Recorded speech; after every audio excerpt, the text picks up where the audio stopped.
Today, we have an exciting class that Kim is going to introduce to us. I only wanted to say hi. I've been reading already some of the, how we call them, the group, the team, the group projects, very exciting. Maybe for some of you, SNAPs is not exciting. But if we understand how important SNAPs may be for the well-being of this country, wow, that's exciting. At the end of the day, what we dream of this class is that the ones of you in 5, 10 years from now, when you become CEOs of your companies, congressman or senator, congresswoman or the first woman president of the United States, that you'll bring out this power that you're going to be learning through this class, and you'll be able to impact not only America, but the world. That's the reason we did this class. So no pressure, people. So I know we're going to be announcing it now. The 14th class is the craft of cooking, which I know a little bit about it, kind of. If you ask my daughters, they will tell you no, but they prefer mommy to cook than me. But nonetheless, I think we're going to all do like 10 groups of 10 or 12, and we'll learn how to cook a paella from scratch. And I'll be the teacher. But for that means that everybody has to keep showing up every class until the 14th class. But it'll be very interesting because that'll be a real class. And then we'll connect a paella with the history of a remote country that sounds very strange, like Spain, which is in pain, Spain. And we'll connect it to the realities of rural Washington, Maryland, DC, X, Y's, and Z's. So anyway, happy to be here, excited to be here. I was reading again through some of these group projects. It caught my attention, especially one about the bees and beekeeping. Anybody has anything to do with the bees? I give you the names. Let me tell you why I'm very excited about the bees, especially. Who invests in bees today is going to be rich tomorrow, because bees are dropping like crazy. Bees are dropping like crazy. Yeah, who? Oh, yeah. Max. Yeah, Xi, Xiang, Shen, Rebecca, Monica, and Katharina. Many of them, but the bees I'm very excited because in Dominican Republic, we have a project which I'm sponsoring through my nonprofit, World Central Kitchen. And we're trying to help this woman in Dominican Republic in the frontier with Haiti to produce bees and honey so they can make a livelihood. But they're not going to make the money out of the honey. Even we will sell it in Washington, in America. One day they're going to make the money selling the bees to farmers around the world. So anyway, very exciting to see. A lot of connections with the world. So Kim, all for you because we're running out of time. 5 minutes into class, we're running out of time today. I am very excited about today's lecture. We're going to be talking about various aspects of workers' rights, workers' safety issues, and our GW faculty person today is a colleague of mine from the School of Public Health, Dr. Melissa Perry. She's a professor and chair of the Department of Environmental and Occupational Health in the School of Public Health and Health Services. And she's an epidemiologist who studies risk factors for occupational injury and disease, as well as the role of engineering and behavioral interventions in preventing occupational injury and disease. So why don't we welcome Dr. Perry? When I received the email from Dr. Robin, the invitation to be part of this class, and it was an invitation to come in and to talk to 100, 200 undergrads who were interested in food, I thought that is a dream. So I'm really, really delighted to be here today. I'm going to talk to you about an area that's near and dear to my heart. And while the topic is quite serious, it's not intended to be a downer. It's intended to raise your awareness and to inspire you to be the change that you want to see in the world. So keep that in mind as I go through a number of slides. I got lots of pictures, essentially, sort of a world tour of worker protections as it relates to agriculture, because the individuals that grow and process our food matter and have direct impacts on the quality of our food, and in meat packing. And so these are two areas that I've been doing research in for a decade, 15 years or so. And so I want to bring you on a tour of what I've learned in doing research in these two occupational industries. So let's get to the main takeaway points, so then you can just sit back and relax and enjoy the remaining slides and pictures. Food production involves the labor of millions of workers globally. And so we no longer can really think about food in terms of only that is produced close to us, because it involves a global production scheme. Many food production jobs involve multiple risks to workers' health and well-being, and I'll show you some of those. And industrialized food production entails inherent risks to worker and public health that need attention. So I honed in on industrialized because it's mass production that's resulting in the hazards that we see to workers. It's been an eye-opening experience for me to come to recognize that, the way that food is mass produced and how that ultimately impacts each individual that's involved in the supply chain that gets your food to your table. So just some global data and some US-based data to give you a sense of scale.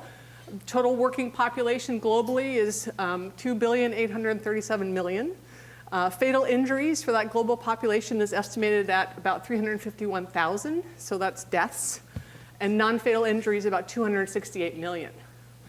For the US, 135 million working population, 5,000 people die on the job every single year. 30 million experience non-fatal injuries, and approximately 50,000 deaths that are related to occupation that might not be related to injuries.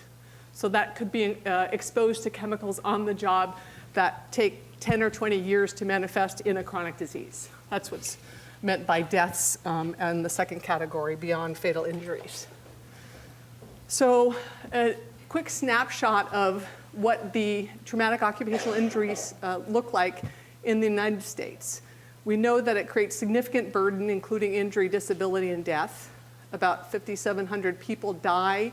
That's approximately 16 workers per day just in this country. 4 million workers experience non-fatal injuries. That's about 11,500 injuries per day. That's a startling number. In any one moment, a person is being injured on the job. And that greater than 9,000 occupational injuries are treated in emergency rooms, and approximately 200 people are hospitalized. So this is our snapshot for the United States. But let's expand it into a global scale to fully appreciate the scope of the problem.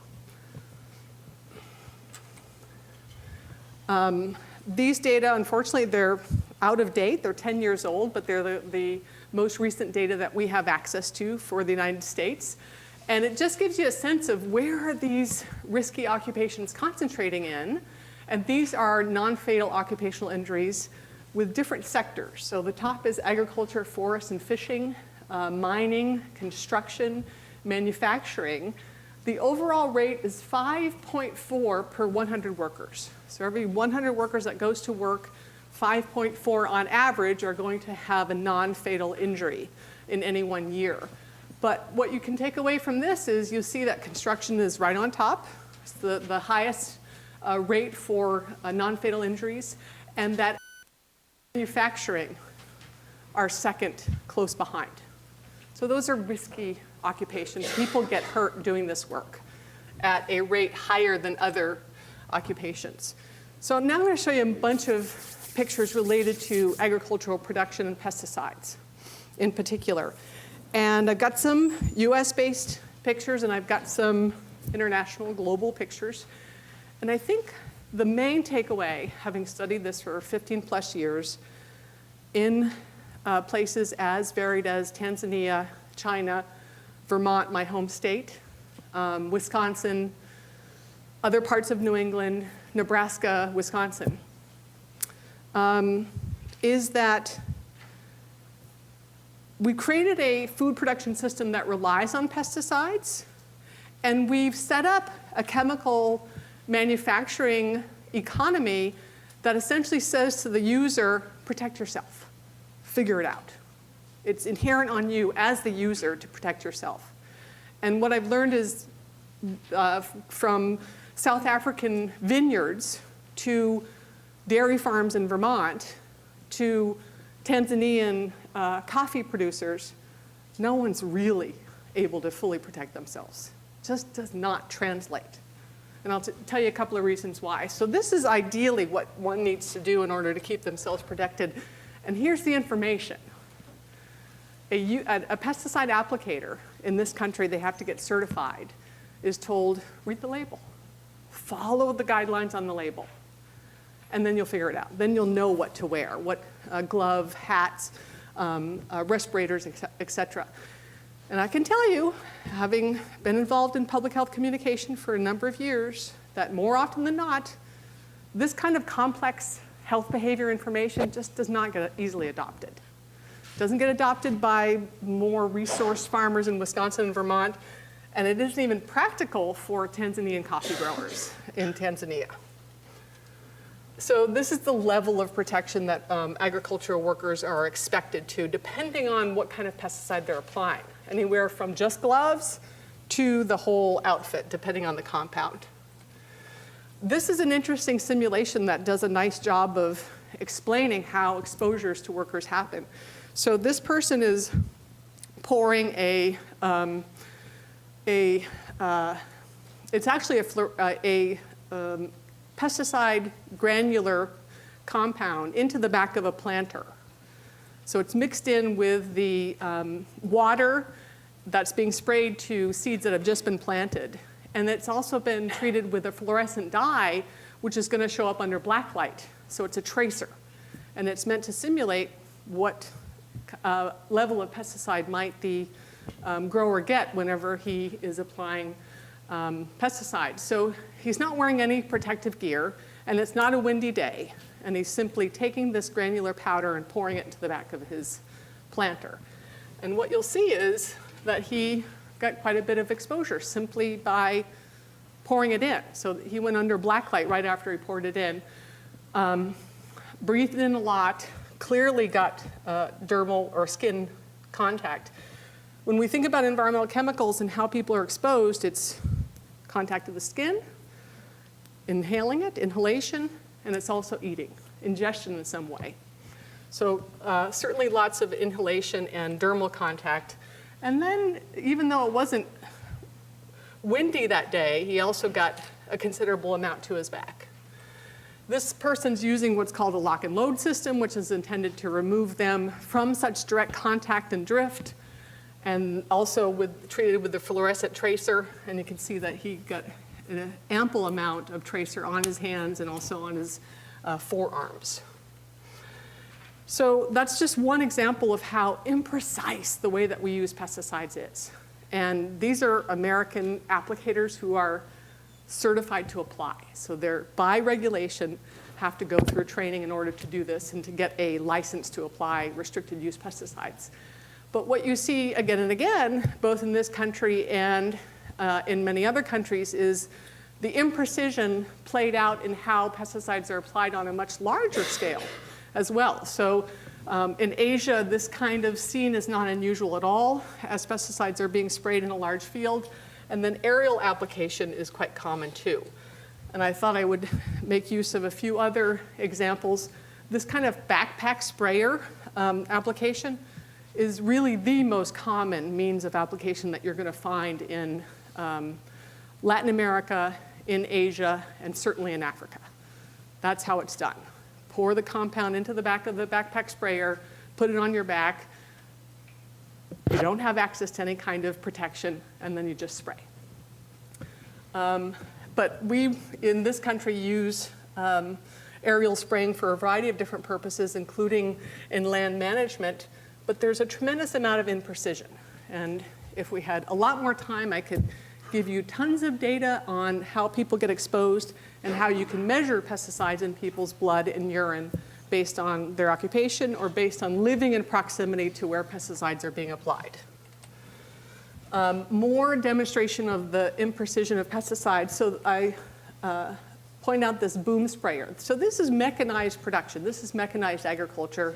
Certainly Europe, many countries in Europe are utilizing this large-scale use of machinery, and this is a very common scene in the United States as well. over hundreds and hundreds of acres where pesticides are being applied. In the developing world, as I've alluded, there's far less mechanization. There's even less systemization. There's practically no enforcement. So, for example, this is a picture from Tanzania with a stockpile of pesticides that have really been banned, but that there is no means for truly doing away with them, so they remain active, they might remain stored away, or they make it into the black market.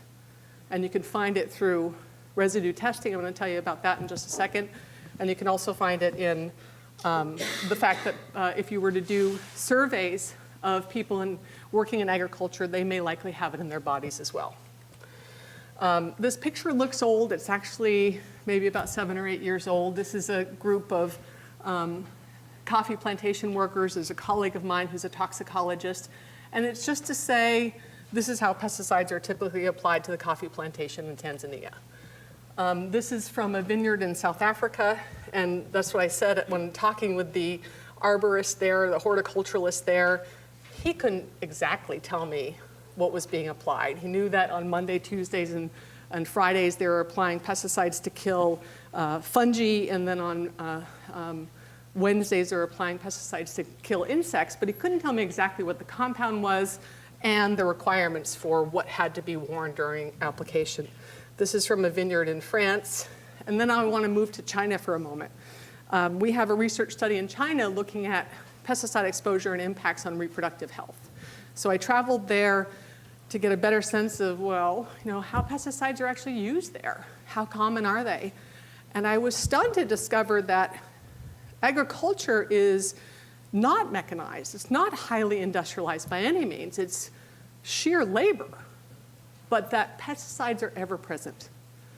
And in the province that I visited, which was thousands of agricultural workers, pretty much everyone had pesticides stored at their homes. It was very sudden. And the cost of these compounds were pennies on the dollar. So this is a promotional flyer or poster to say, use these compounds, far more productive and fruitful. This is just a quick picture of the context of agriculture in the province, Anhui province that I visited. This is the store of pesticides that someone had stored, to be quite honest, in their bathroom. And not an uncommon scenario by any means. And this is one of the pesticide stores that we visited in China. So mass production of compounds and cheap distribution with the message, use these, you'll produce more. Remember I told you about the backpack sprayers and how ubiquitous those are? This is a storefront right next to more of an all-purpose hardware store where there were dozens of backpack sprayers for sale. Sort of a CVS item, right? The equivalent of us going to the CVS can just buy a backpack sprayer because you need it in the house in order to raise the food that you are consuming and also selling for your livelihood. And I was struck by this label because it was such a powerful image. Use this compound and you can battle the whatever pest it is that is plaguing your crop. So I mentioned the reproductive health study that we're doing, and I can tell you quite briefly that we weren't only studying agricultural workers, we were studying simply people that live in that area. And we took urine samples from them and said, let's see if they're getting pesticides in their urine. And the answer was yes, by and large, 65% or so had positive detections of pesticides. And the reality was that we saw plenty of evidence of wide-scale contamination. So these are pesticide bottles that are floating in ponds, and this was the pond in particular, and this person was using that pond, as with many residents, to clean clothes and wash food. So there is more imprecision of pesticides making their way into environmental routes, not just if you're going to be working with them. And I would say that's true in this country as well. As I said, kids that live on farms and non-farm people that live close to farms will show positive detections of pesticides in their bodies. Similarly, there are pesticides that are used all around us on a regular basis, and we can also determine household pesticide use through a process of what we call biomonitoring, which is to take samples of blood or urine to identify environmental compounds of interest. All right, so what does this mean? So we're talking about domestic agriculture, how imprecise and messy pesticide application can be, how the protections in place oftentimes don't work on protecting the workers and appear to be making their way into our environment. So what does that mean for the food? So I thought I'd look up some data to present to you about the FDA pesticide residue monitoring program, which means FDA people are at places where produce, meat, cheese, eggs are being brought for sale from domestic producers, but also the imports. And they're responsible for monitoring imports to determine how we do it by way of pesticides. If pesticides are so ubiquitous in China, and if we find ourselves increasingly more reliant, and I'm not just beating up on China, I'm just using it as an example, if we find ourselves increasingly more reliant on imports from China, what does that mean in terms of making it into our food supply? And so the monitoring program does domestic and imported.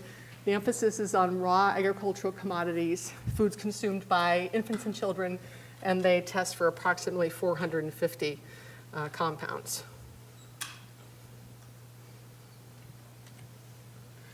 So these data I thought were very interesting.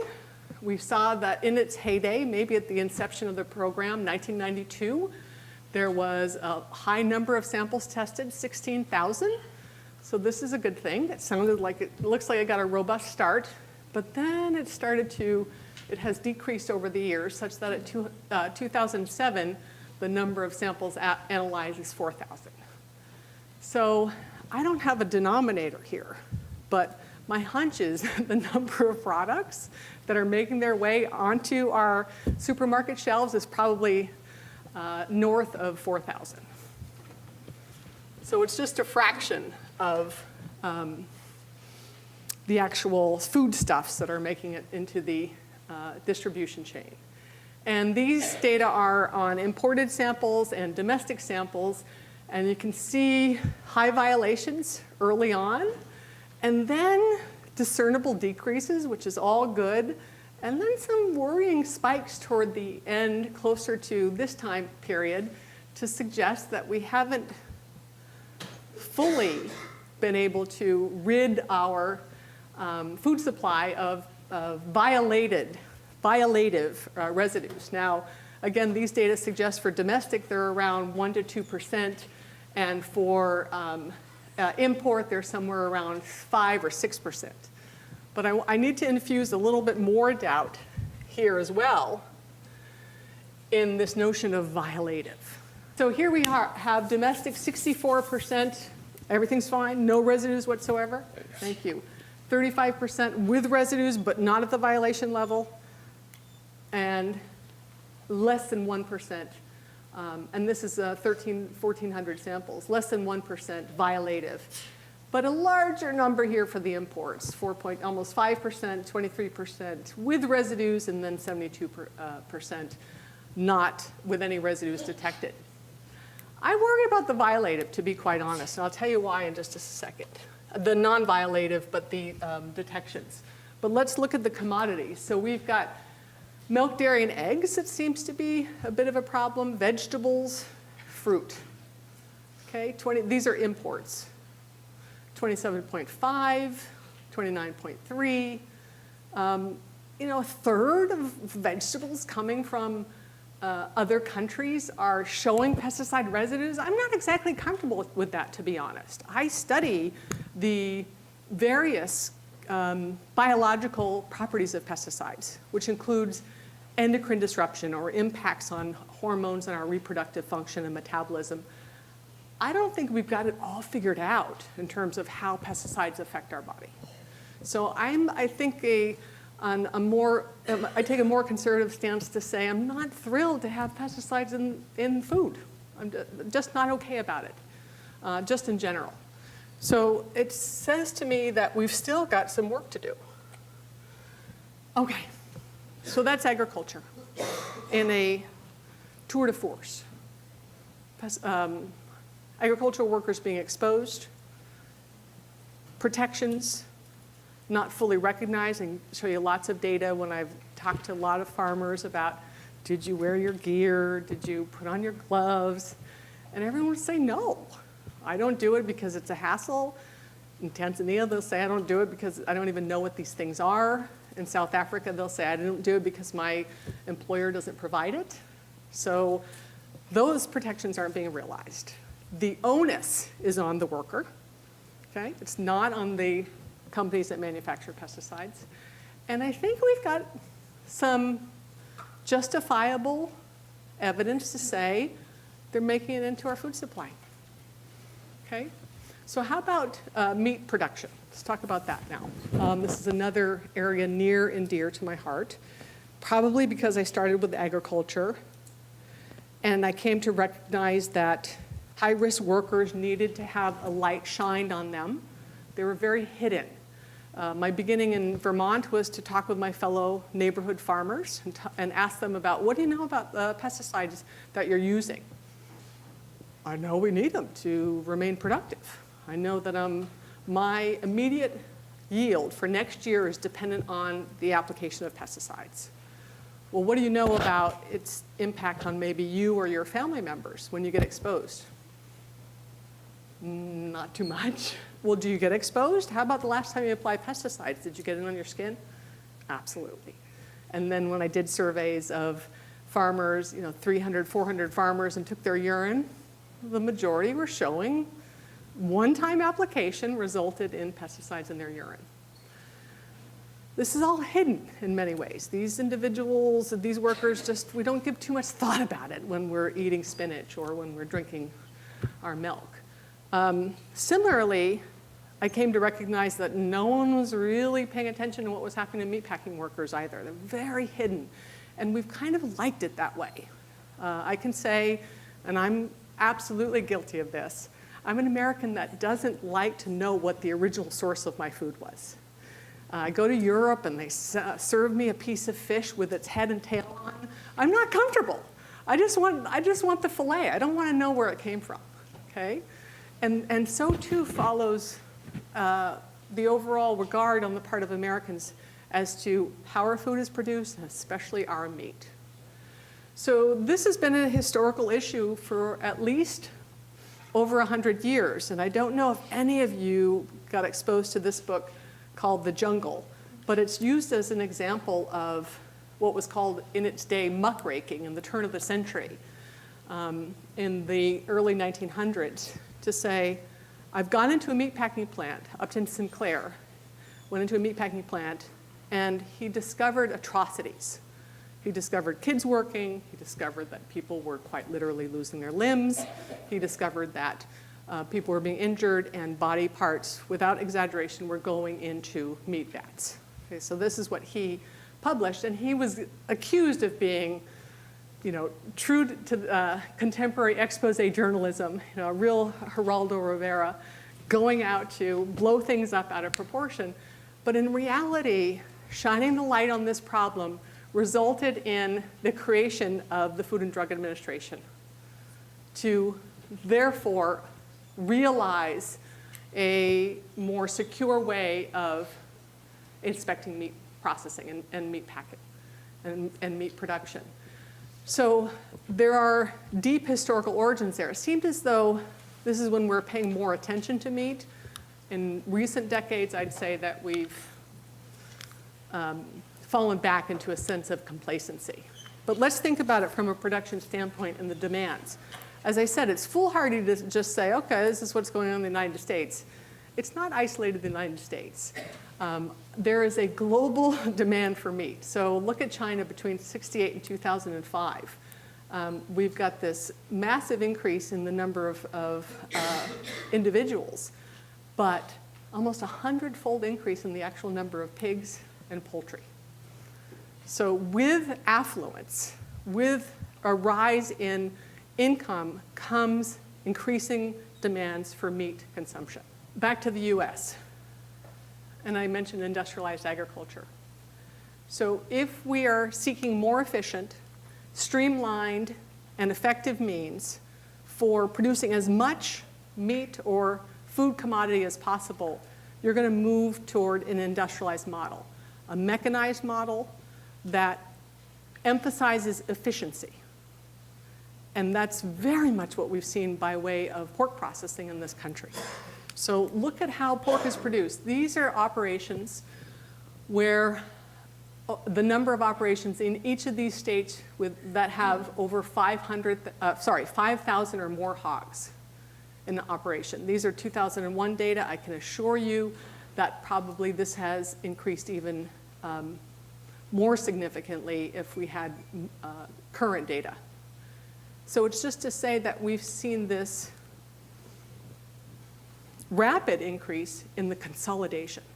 And that's very true for agriculture, too. I don't know if any of you come from farm backgrounds, but where I grew up in Vermont, the small operation went under, and the ones that consolidated and grew into conglomerates survived.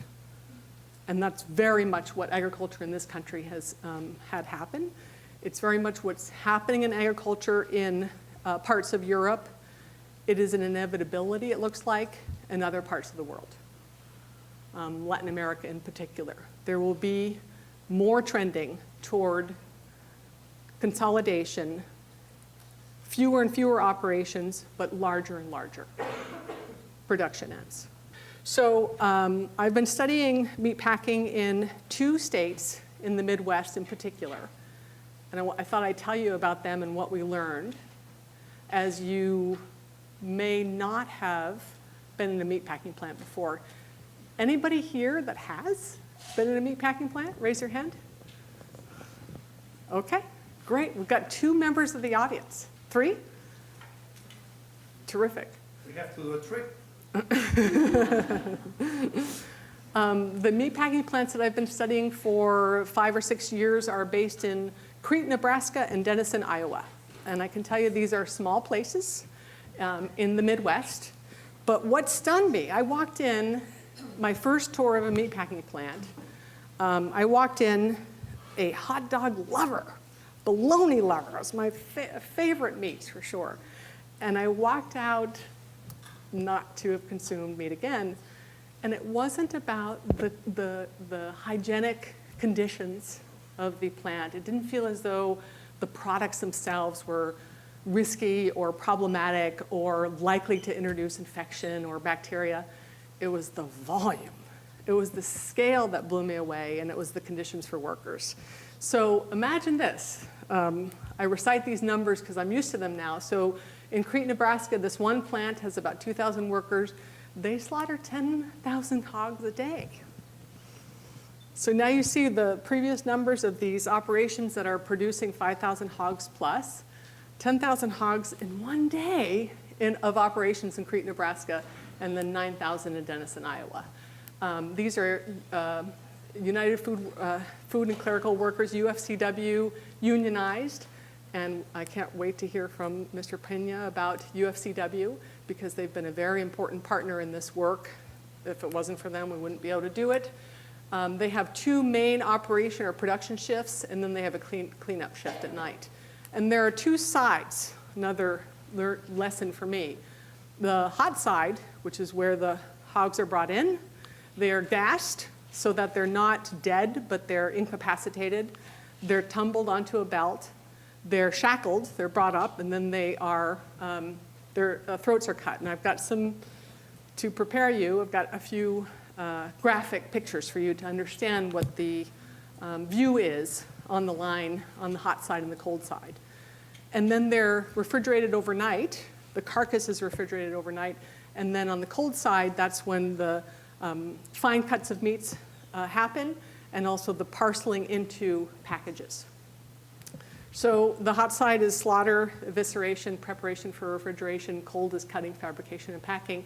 What we calculated is that on a line with this pace of productivity, the average worker has 4.5 seconds to do the task that they've been assigned. for every cut of meat that's going by them. That's a really fast pace.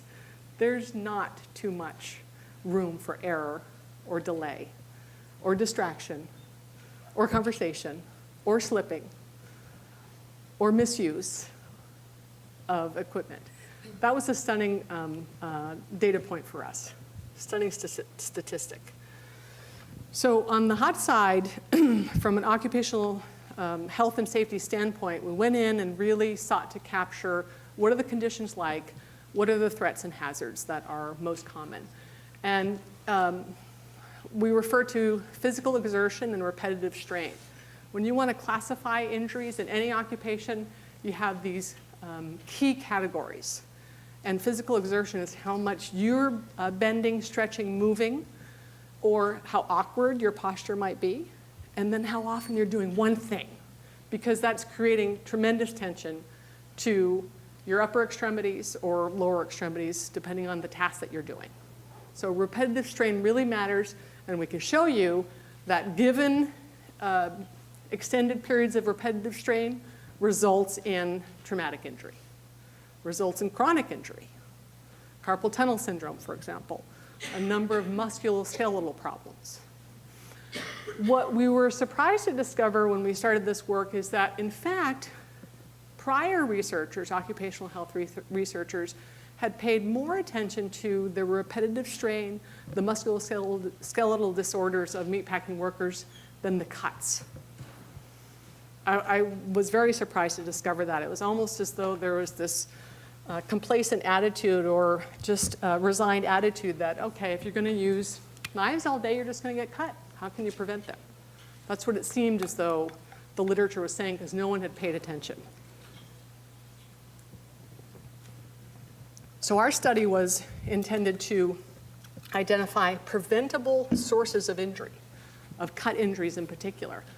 And I'll tell you, I spent a lot of time, and Dr. Robin can fully relate, I spent a lot of time writing research grants to federal agencies to say, please fund my work. Please, this is really important. And my fellow researchers serve as reviewers and say, oftentimes. So when we first submitted this project, we said, please fund this study. And we said, we're going to include any workers that get a cut injury that involves blood. And the reviewers came back and said, cut injury that involves blood, this sounds like minor stuff. A little Band-Aid here, take care of everything. But what they failed to recognize, now they weren't meatpacking experts by any means, what they failed to recognize is that blood matters. Blood matters to the worker because of blood-borne pathogens, and blood matters to the meat. We don't want blood in the meat. Not good. No. We have to prevent that. So I think I guess we're successful at persuading reviewers that we cared about small cuts. And so we counted everything in this laceration study. Here's another view from the hot side. That is crowded, slippery, and use of heavy-duty power tools. This is, again, an occupational health and safety specialist nightmare when it comes to removing conditions that are inviting problems.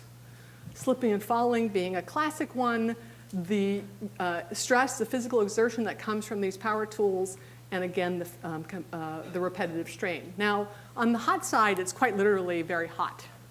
And so there is not any heavy covering, but they're using hearing protection, which makes it hard to communicate with other workers, and then they're using some form of guard, essentially to keep the debris off them, okay? So another ripe scenario for hazards. This is the cold side. Cold side is around 32 degrees, kind of the temperature out today. So you're working in that all day long, and you have a heavier layer of covering.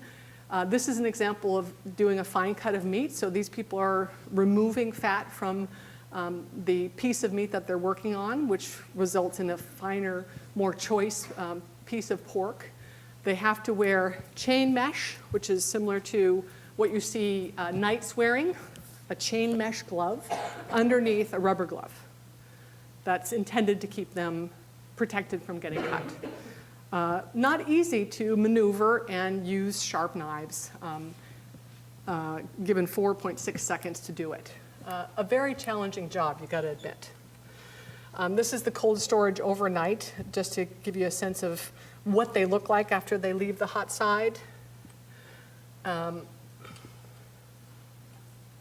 Oops, sorry. And then this is also on the cold side. I think they may be doing loin, if I'm not mistaken. This may be pork loin, but boy, is it crowded.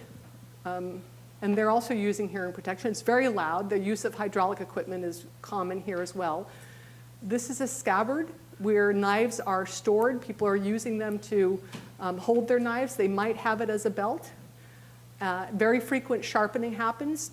You know, in the course of 1 hour, you might have to sharpen 4 or 5 times. But suffice it to say that it's crowded. You can easily knock your coworker, and it's often difficult to communicate because of noise. And again, the continual rushing. So I don't have time to go into all of the studies that we've conducted in this setting. I wanted to essentially make you aware of what we saw and what the conditions are. And Mr. Pena is going to give us a very strong sense of a view from the field. But this is my doctoral student at the time. I was at Harvard School of Public Health doing this work. And she was observing workers as they were working and then calling them that night and asking them what they were doing to validate what our observations were. It was a productive partnership with these plants, and it yielded important information on how people in meatpacking get injured. And this is just a brief snapshot of a few of our findings.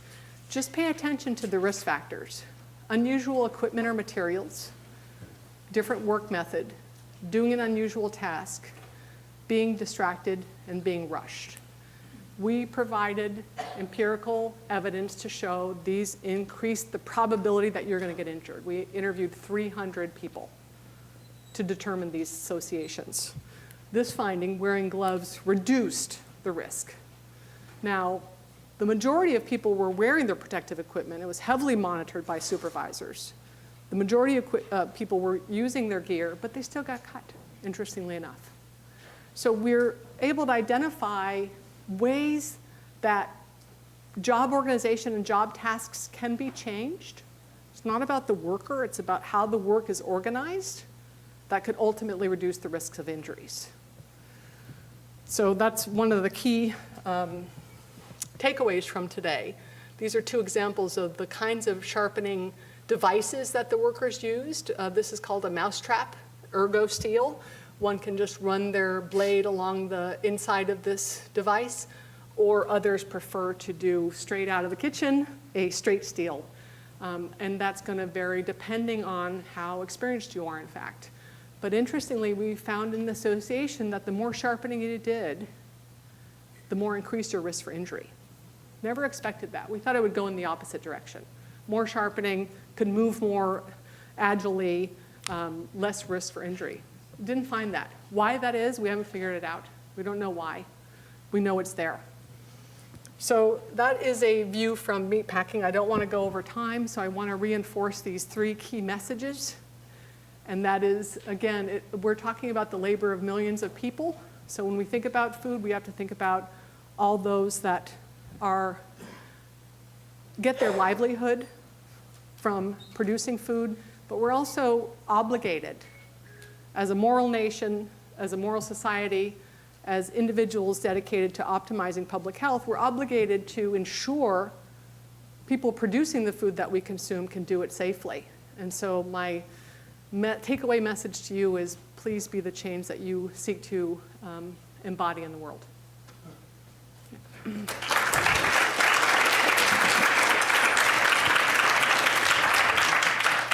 So, thank you very much. Very, very interesting. I'm gonna say something quick, right? We're talking about workers' rights.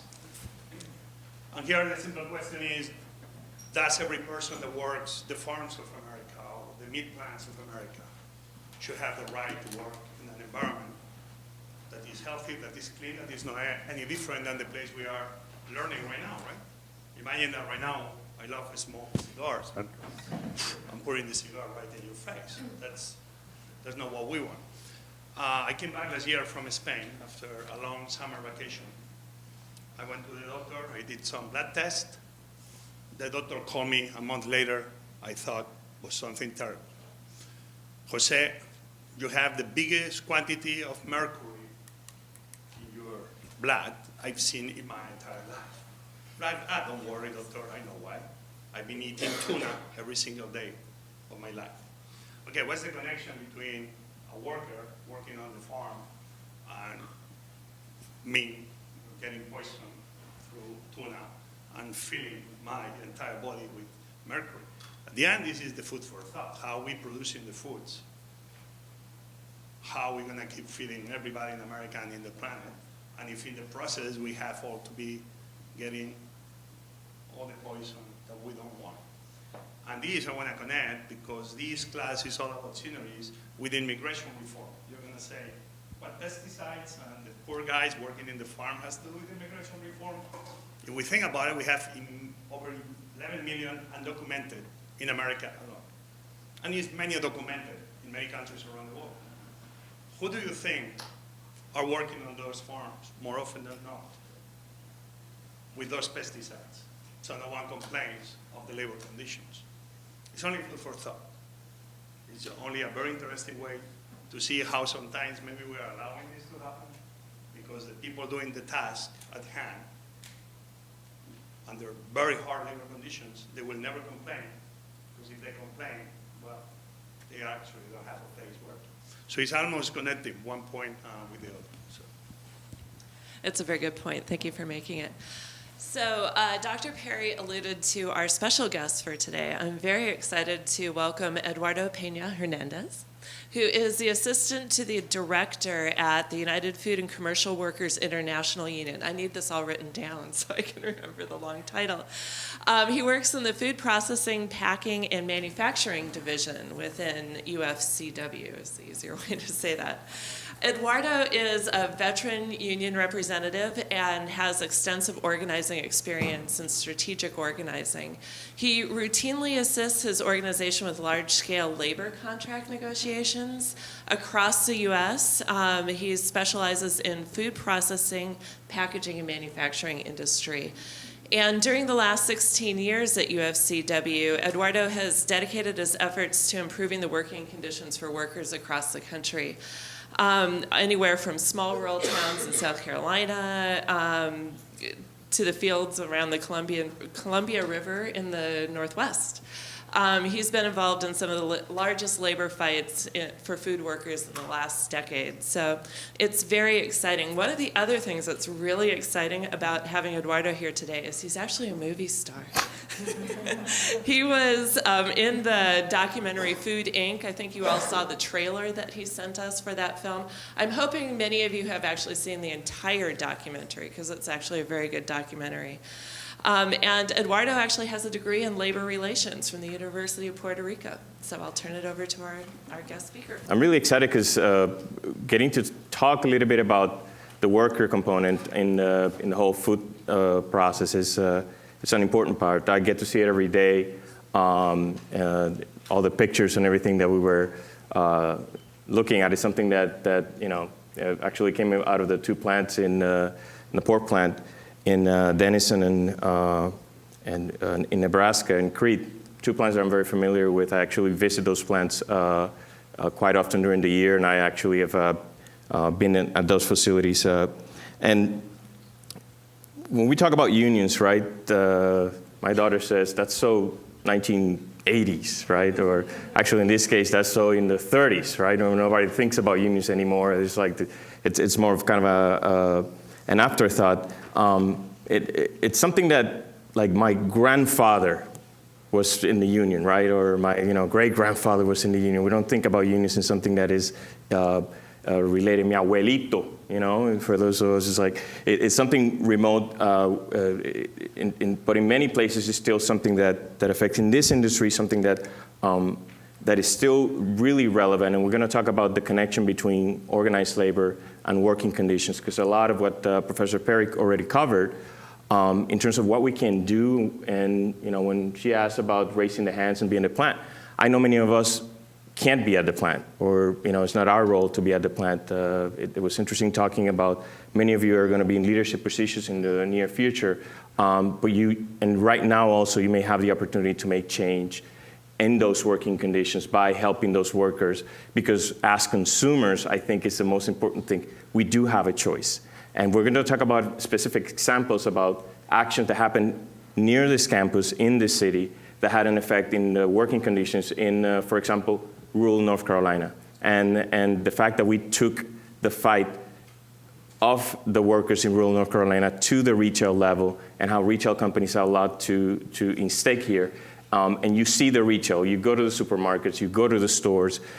So as a customer, you do have an ability to influence. But close your eyes for a minute, right?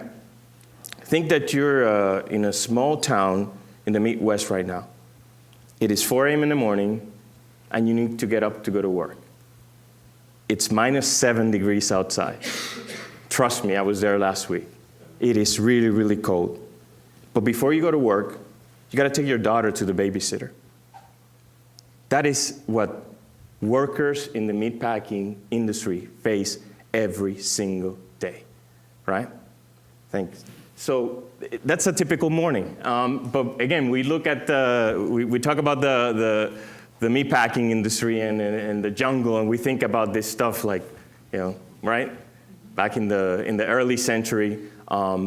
Again, we talk about real work that was done by hand, and black and white pictures, and those are immigrant workers, by the way, from different, but this is the type of work, right?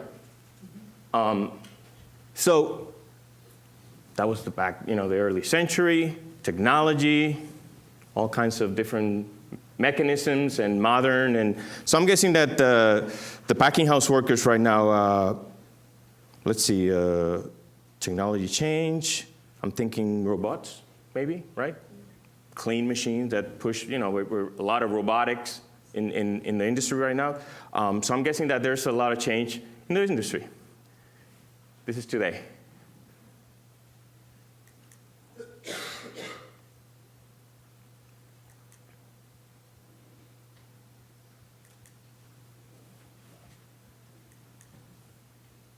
I love this picture, by the way. Anybody knows any change? Right? Anything different besides the color? Females, right?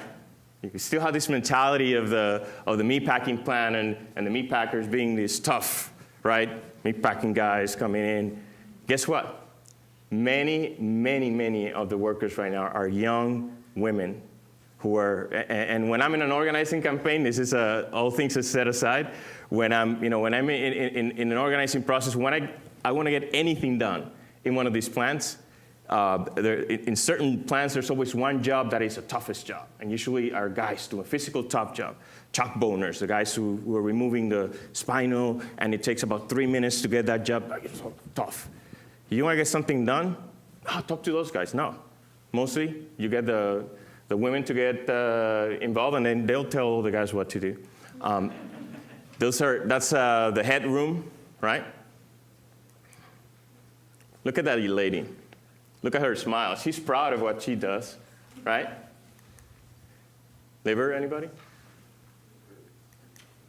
That's what Dr. Perry was just referring to. That's what we call the fabrication side, right? You see how it's more of a conveyor belt type of approach, versus what we were looking at the other pictures in the earlier, right? It was more stationary, and people would move from station to station. Here's the opposite, right? Right now, what Dr. Perry was talking about, the 4.5 seconds, it depends on the kind of job that you do. This is beef. It's a bit slower. The bigger the animal, the slower the line speed. But we have a facility in North Carolina that's processing 38,000 hogs a day in rural North Carolina. This facility here has 2 shifts, and I believe it's probably in the 2,000 plus heads per day category. Again, this is the cold or the fabrication side, and you see how this is a more modern facility where you have a little bit more space. The workers are not bending down. See, same here. Love it too. That's a packaging side. There's a vacuum, and this is pretty much what Dr. Perry was referring to. This is how a product goes from the factory or from the production floor down to it's being labeled, put in those boxes, and then distributed across the U.S. and the world. And I was showing those pictures not to either scare or gross anybody out. I go to those plants, but just kind of have a snapshot of what an average worker at these plants goes through every day. Right? It's the reality, it's the work that we do, and when we're looking at the pictures from the early in the century and then the pictures now, a lot of it's still done by hand. Technologies, of course, it's improving, but it's still mostly done by hand. But it changes in terms of that image of, kind of the slower process is very fast, is very industrialized, but it's done. And our members do most of it. When you look at the impact of the wages, and you look at the 1976, the average wages for a packing house worker was pretty much right there with the manufacturing, around $20 an hour.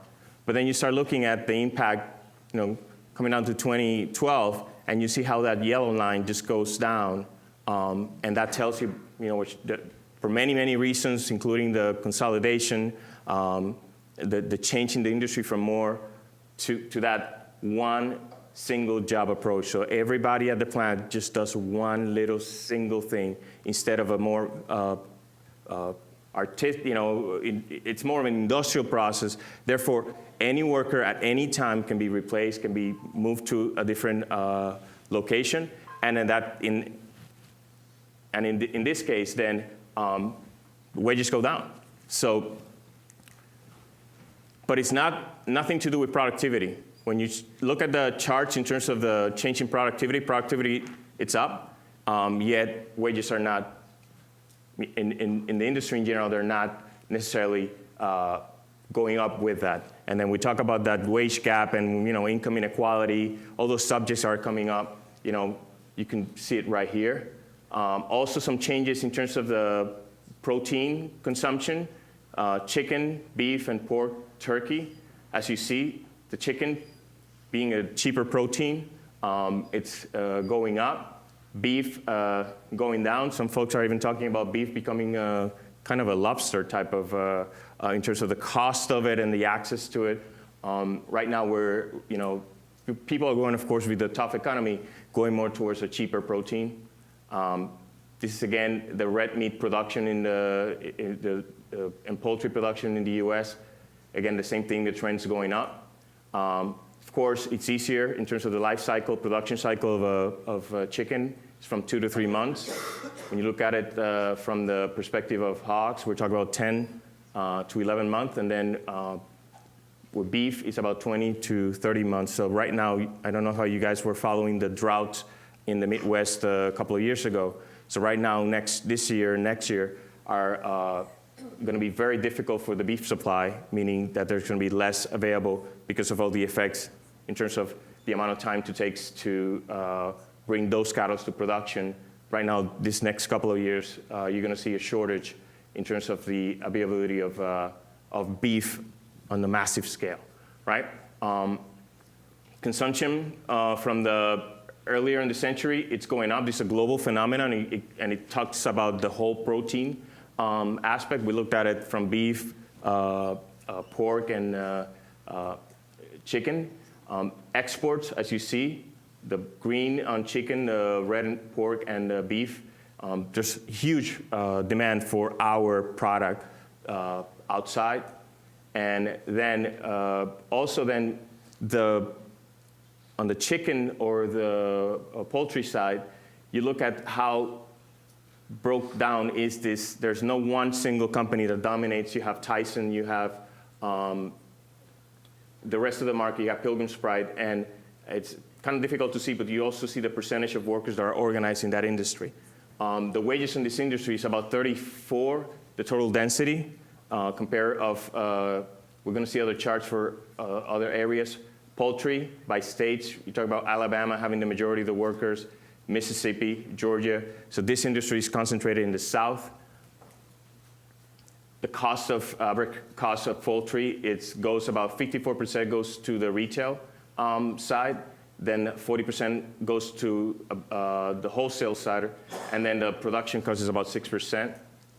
So that means that a 1% increase on the retail side, if all of it goes to the worker, we're talking about a difference between a worker making $11 to making almost $12.91. And it's, again, when we're talking about the retail pressure that is being put down on those producers, all those other elements are really difficult to move, but the cost of labor is usually the one that suffers. So when people want something cheaper and cheaper and cheaper, guess where that share is coming out of? Electricity's going up, everything's going up on the production side. So paying a few pennies on the retail side has a huge effect on the lives of workers at the production level. When you look at pork, it's of course better wages in the industry. We represent higher percentage. Many of the big players are actually represented at 100%. Same thing, it's about a 4% labor cost. And again, on this end, a 1% increase on the retail side has a huge effect on the wages from $13 to $15.97. So the actions of folks on the retail side, the consumers, is really important, and it has a direct effect on the ability of workers to have an ability to fight for their working conditions. You saw the presentation of Dr. Perry, you saw those pictures. It's still very hard work. And the documentary Food Inc. was actually filmed, the director was filming in North Carolina just because they were doing this film about food.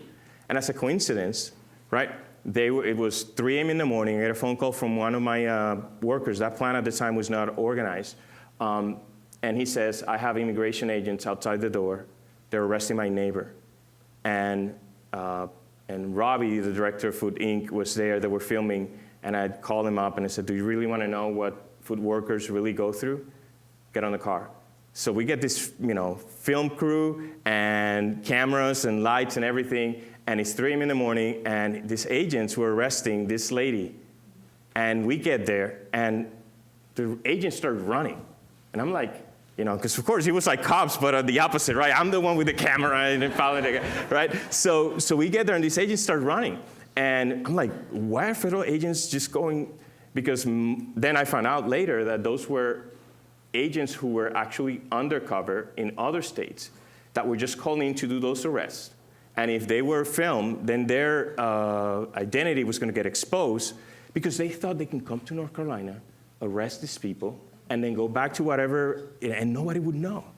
So everybody starts running, and then I get to the agent, and I tell the lady, please, of course, advising her of her rights in Spanish. And the agent turns around and said, can you translate for me? And I'm like, and he was asking that lady to sign a power of attorney to release their kids to their neighbor at 3 a.m. in the morning because she hadn't done the whole process. The actions of people in D.C. helped those workers in North Carolina because they were selling the product in supermarkets here, in New York, and in Boston. So the action of people like you that may at the time nobody would have thought to connect the dots, the fact that you went to the supermarket and the supermarket picked up the phone and said, why is it that I have a bunch of students in my store? Get them out of here, or I'm going to fix whatever problem you have. Help the workers in that plant to get organized. And the conditions there have improved. Now they have representation, and they have a voice at work. So what I wanted to make sure is that you guys, those workers are not invisible. They're part of the process. Having safe workers handling our food is a no-brainer. And your actions here do matter. So thank you very much for your time.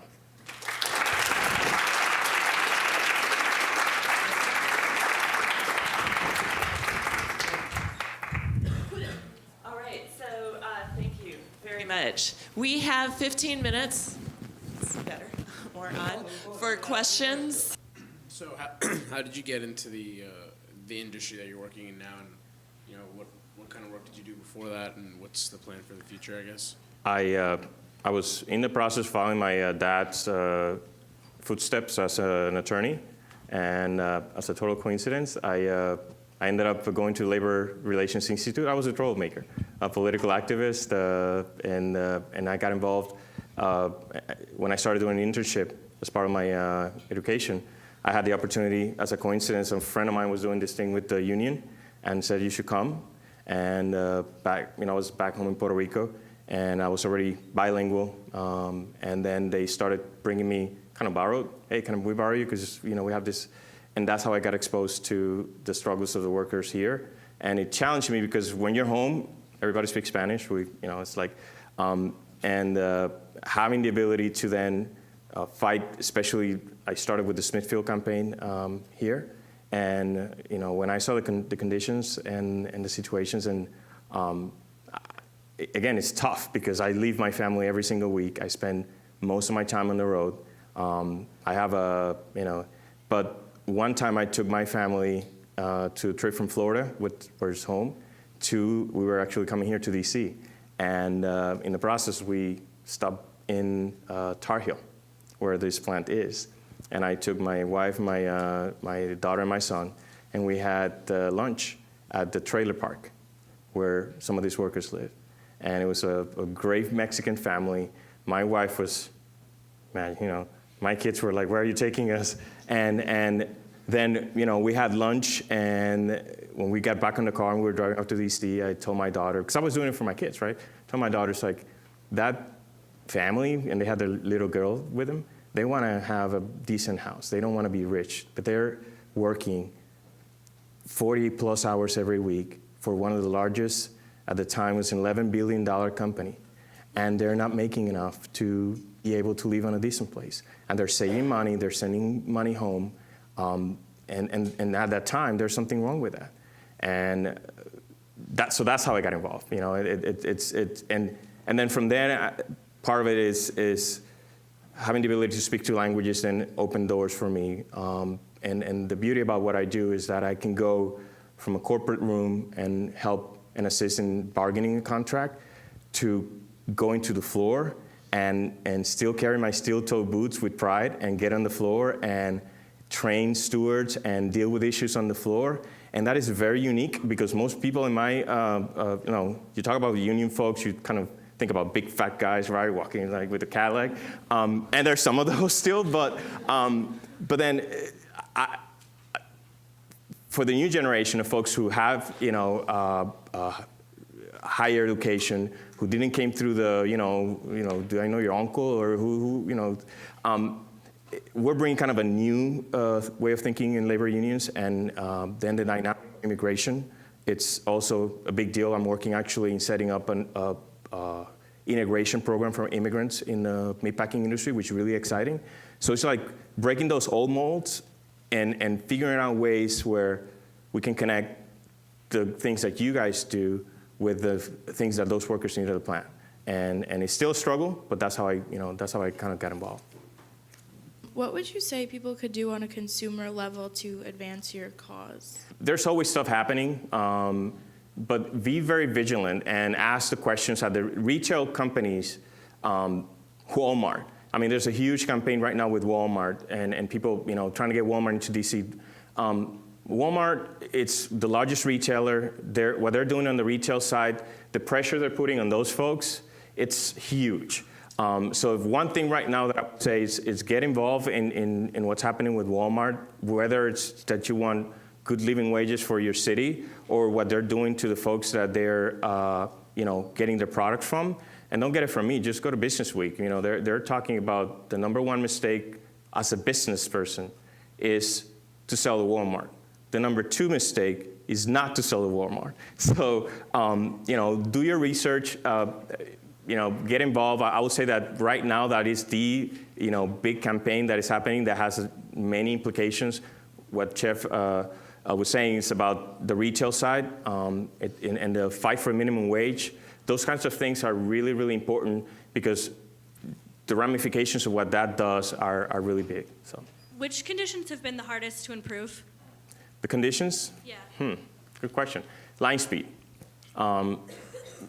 Has an effect on everything, and once workers get used to it, it's very difficult to, because what Dr. Perry was saying about people sharpening their knife and increasing the injury and not knowing what that is, I have a theory that is not, and it's the fact that if you spend more time, sharpening your knife, then you have to do your job faster, because to explain to a worker that it's, fearful of his job, that actually, let's say, give an example, you have 4 people who are doing a job, and one of them goes to the bathroom, but the line speed is still the same. So if you have, somebody came in and studied this job, and they know that you have 30 seconds to do X job. But so they set the line at a certain pace, and of course, some companies try to increase a little bit, because if they can get the job done in 37 hours instead of 40, then it's more money on the on the company side, because they already charge that money to the consumer.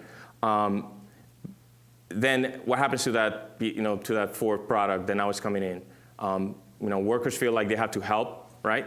And they're the conscience that I got to do it, because if not, then I get in trouble, or I'm going to help my coworker, and that is one of the things that get people hurt.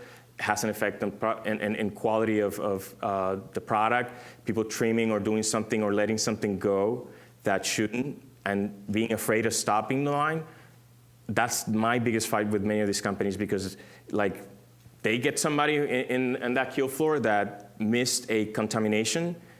Of course, somebody picked it up later on, and now instead of figuring out what the problem is, why is it that this contamination happened and got through the process, they go after the worker, right?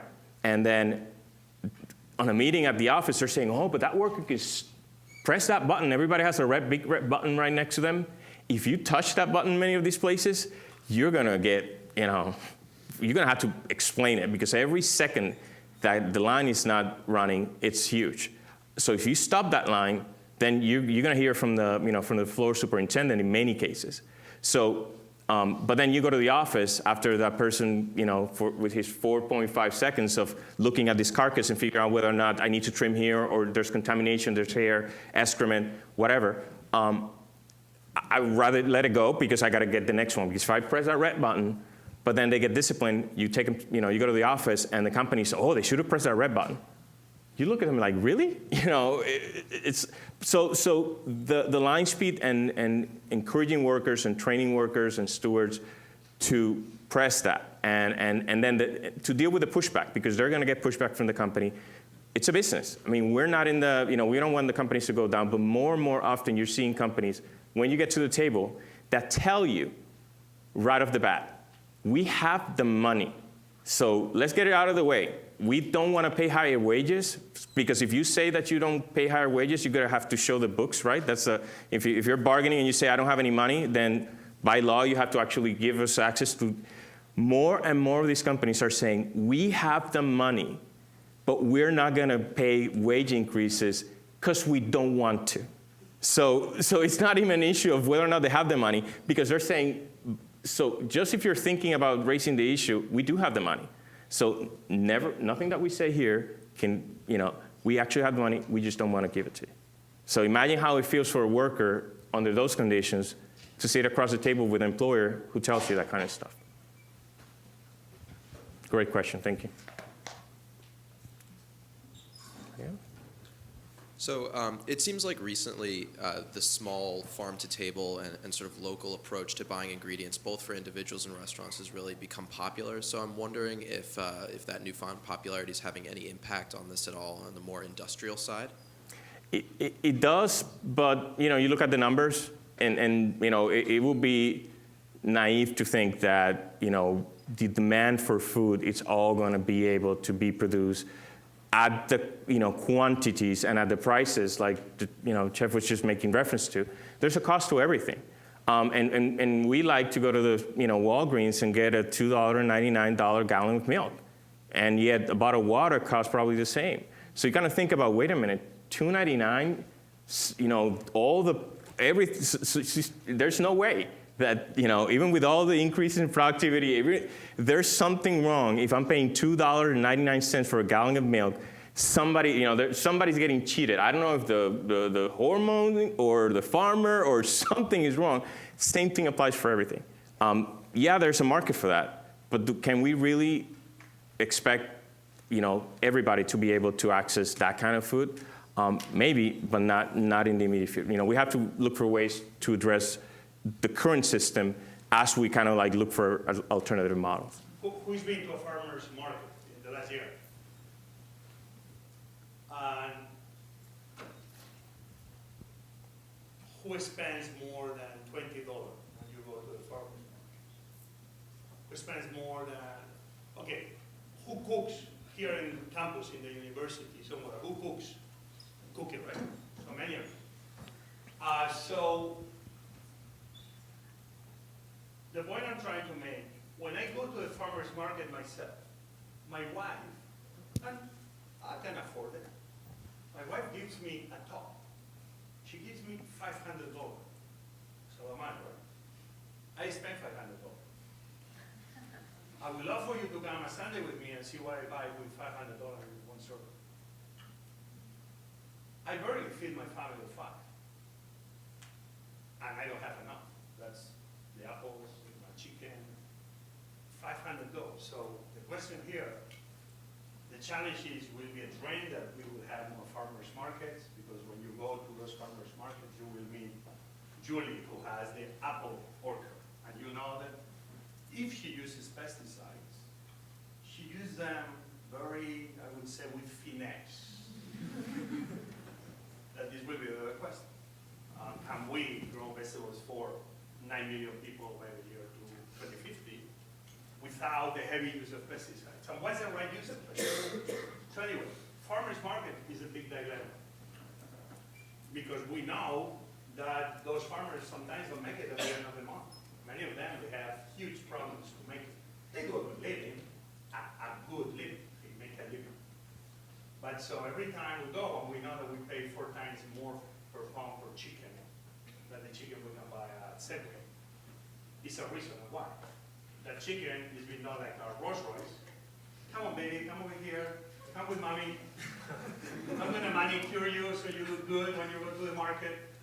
Well, those chickens he's talking about, they don't receive the manicure, Victoria's Secret spa. It was the spa Victoria's Secret treatment, right? And so this is what we have to do. It's upside down. Right, so many of you go to those farmers markets, but we know it's many people in America that cannot afford to go to those farmers markets. So, are we being naive to think that one day things are going to change and we're going to have the vast majority of America in farmers market? I think right now it's very naive. Should we dream that the number of farmers markets and farmers are going to increase in America? We should aim for it.